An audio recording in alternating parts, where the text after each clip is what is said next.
Hello and welcome to this learning nugget, coaching yourself and others to enable response ability. This is a short introduction how you can help yourself and others around you to feel more empowered and able to take responsibility. I want to show you a 6-step process that can greatly enhance the effectiveness when working with other people to really bring them into a place of responsibility. Now let's look at the first step. The first step is really asking questions to understand. Now, explore the person's situation in which they're actually stuck. Now, what's happening? What challenge you are facing? Active listening is absolutely paramount. Obviously, you know active listening, so you paraphrase as well. So what you're saying is, have I got this right? That they feel really understood when you engage with them in their situation. And also explore the emotional state. If not obvious, then ask them the question, how you feel about this, when they've actually started talking and getting deeper into the situation. Step one is really understand where the other person is coming from. Now, step two is about showing empathy. It's really the ability to feel what the other person is feeling. Get into that one and really express what comes towards you. I think if I were in your shoes, I might be struggling like you are. No? Fully accept their world.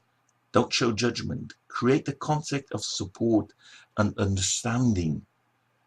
Really try to connect with the other person and understand he or she is really doing their best, what they can do given their skill.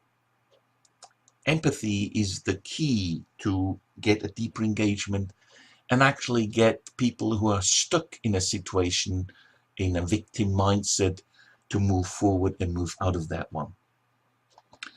Now, before moving into very specific questions, you also need to set the context and make clear what your intention is.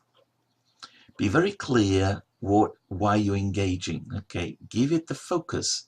For example, maybe there are some things we can identify together that you can do to move this forward. Be really crisp on that one.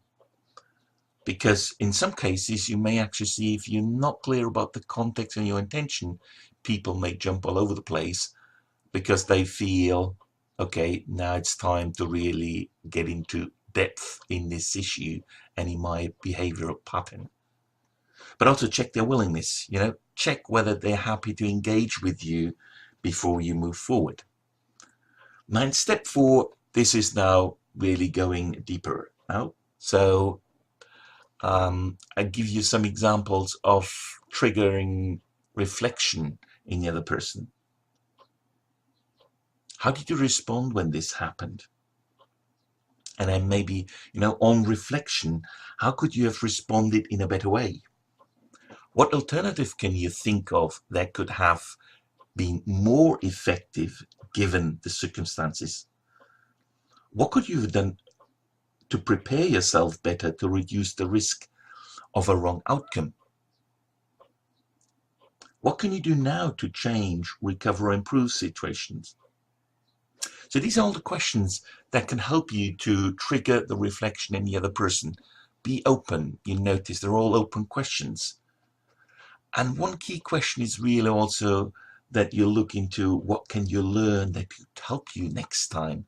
So it's all about the learning process you want to trigger in this questions.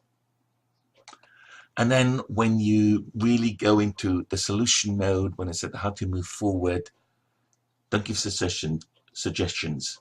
No. Don't give the answers. Allow the person to go through their own learning process and arrive at their own conclusions. Of course, in situation you can or you should challenge them in the way they're thinking and offering with open questions, and maybe at some point really give them some suggestions. But the key thing is try to keep choice and ownership with them, not with you. So questions like, what you think would happen if you tried X, Y, Z are fine as long the ownership is on their side, not on yours. And then number 6, really the key to close the whole process is ensure that the other person has an opportunity to learn from this experience. Ask very specific questions about their learning. Make sure the new way is sustainable, also through clear commitments from both sides. That's clear. Close it with clear commitments and actions. What are you going to do about it now? And how will this move you forward? So in summary, the 6 steps is really be open-minded, ask questions to understand, empathize with a person's situation, really feel how they actually feel, set the context and your intention in a clear way. Ask questions to trigger the other person's reflective mind. Coach them, don't tell them, don't give them all the solutions. And then agree actions. And key really to not be in a repetitive pattern, don't forget to reflect on the learning points. I wish you great success with this process and look forward to hearing from you more. Thank you very much.